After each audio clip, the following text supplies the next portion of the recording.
పర్యావరణ పరిరక్షణ కోసం కేంద్ర రాష్ట్ర ప్రభుత్వాలు ఆచరణాత్మకంగా ముందుకు సాగాలని ప్రకృతి ప్రేమికులు కోరుతున్నారు. ప్లాస్టిక్ పెనుభూతంగా మారి మానవ మనుగడకు ప్రమాదాన్ని తెచ్చిపెట్టే అవకాశం ఉందన్నారు.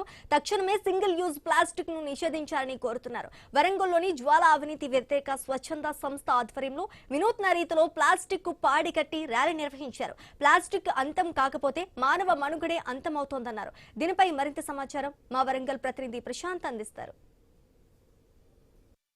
పాడ కట్టాల్సిందే అంటూ పర్యావరణ ప్రేమికుడు ప్రశాంత్ వినూత్న ఆలోచనతోటి వరంగల్లోని 1000 స్తంభాల గడు నుంచి భారీ ర్యాలీ తీస్తున్నారు. అయితే ప్లాస్టిక్ అనేది ప్రతి ఒక్క మనిషి జీవితంలో భాగంగా మారి మహమ్మారిగా మారుతున్న తరుణం మనందరం చూస్తున్నాం. సింగిల్ యూజ్ ప్లాస్టిక్ పేరుతో ప్రతి ఒక్కరు కూడా నిత్య జీవనంలో మంచినీళ్లు తాగే నుంచి రాత్రి పడుకునే వరకు కూడా ప్లాస్టిక్ వాడకాన్ని వాడుతున్నారు. ఇది రానున్న కాలంలో చాలా ప్రమాదానికి దారి తీసే ప్రమాదం ఉంది. కాబట్టి భారతదేశం ప్రకృతి నిలయంగా పేరుగాంచింది. అందుకే పర్యావరణ పరిరక్షణకు ప్రతి ఒక్కరు పాటుపడాలంటూ కూడా ఈరోజు ప్లాస్టిక్ పాడకట్టారు. అయితే ఈ యొక్క వినూత్న ఆలోచన వెనుక ఏంటి ఉద్దేశం, వారి మాటల్లో విందాం. ఇక్కడ మనతోటి పర్యావరణ ప్రేమికుడు ప్రశాంత్ ఉన్నారు, వారితో మాట్లాడే ప్రయత్నం చేస్తారు. చెప్పండి, ఏంటి మీ ఉద్దేశము? ఈరోజు పర్యావరణ పరిరక్షణ దినోత్సవం సందర్భంగా ఎలాంటి మెసేజ్ ఇస్తున్నారు?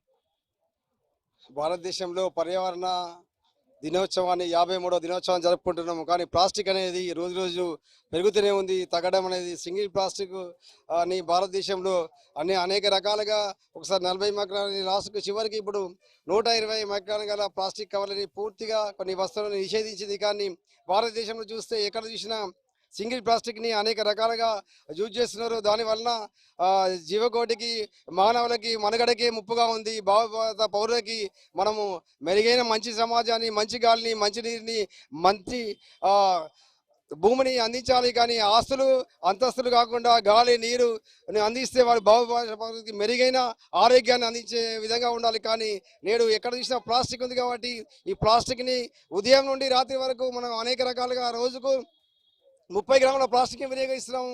ఒక సంవత్సరానికి 11 కిలోలు వినియోగిస్తున్నాము. దీన్ని తగ్గించాలంటే ప్రభుత్వాలు కఠినమైన చట్టాలు ఉన్నాయి.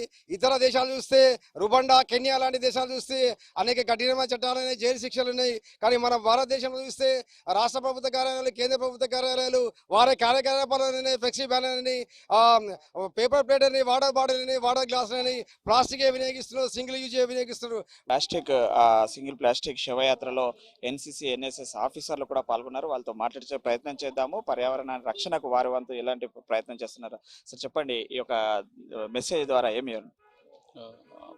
ప్రకృతి బీభత్సంగా నష్టం జరుగుతుంది ప్లాస్టిక్ వ్యర్థాల వలన.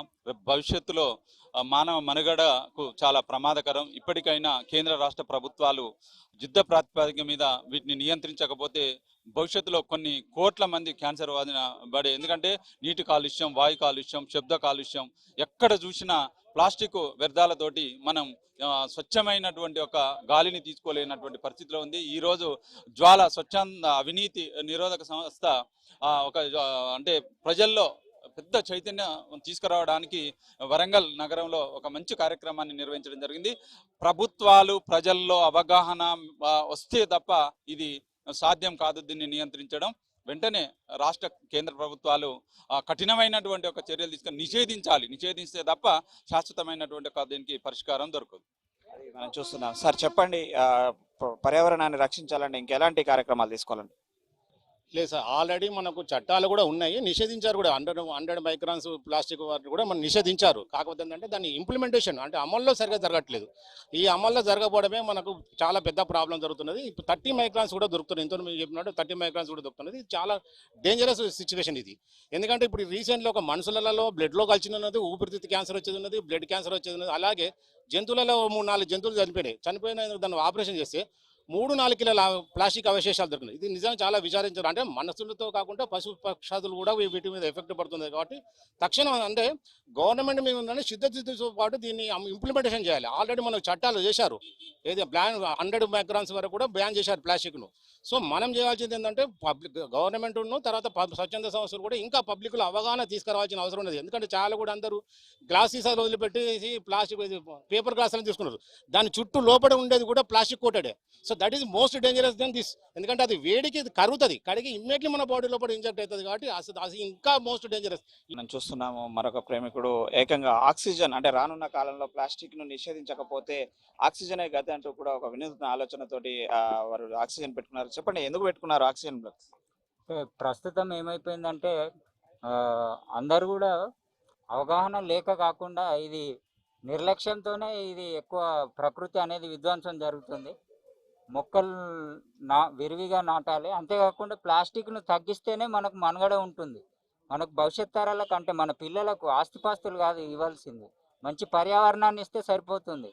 ఆస్తిపాస్తులు వాళ్ళు సంపాదించుకోగలుగుతారు. కాబట్టి మనం భవిష్యత్ తరాలను కాపాడాలంటే మన బాధ్యతగా తీసుకొని, అంటే ప్రభుత్వాలు కావచ్చు, రాజకీయ నాయకులు కావచ్చు, అధికారులు కావచ్చు, మనం కావచ్చు వ్యక్తిగతంగా ఒకరి మీద ఒకరు నిందలు వేసుకోవడం కాకుండా మనం మన బాధ్యతగా తీర్చిదిద్దుకునే దిశగా అడుగులు వేయాలని నేను కోరుకుంటున్నాను. అది మనం చూస్తున్నాము. కేంద్ర రాష్ట్ర ప్రభుత్వాలు చట్టాలు చేసి చేతులు దులుపుకోవడం కాదు, ఆచరణలో కూడా అధికారిక కార్యక్రమాలు అన్నిట్లలో కూడా ప్లాస్టిక్ బ్యానర్లు, ప్లాస్టిక్ వాటర్ డబ్బాలు, ప్లాస్టిక్ గ్లాసులను అన్నిటిని నిషేధించి ఆదర్శంగా ఉండి ప్రజలను కూడా అవేర్నెస్ చేయాలని మాత్రము ఈ యొక్క జ్వాల అవినీతి వ్యతిరేక స్వచ్ఛంద సంస్థ ఆధ్వర్యంలో ఈరోజు ఈ యొక్క ప్లాస్టిక్ కు శవయాత్ర చేస్తున్న ఘటన వరంగల్లో చోటు చేసుకుంది. కెమెరామెన్ విజయ్తో ప్రశాంత్, ఐ న్యూస్, వరంగల్.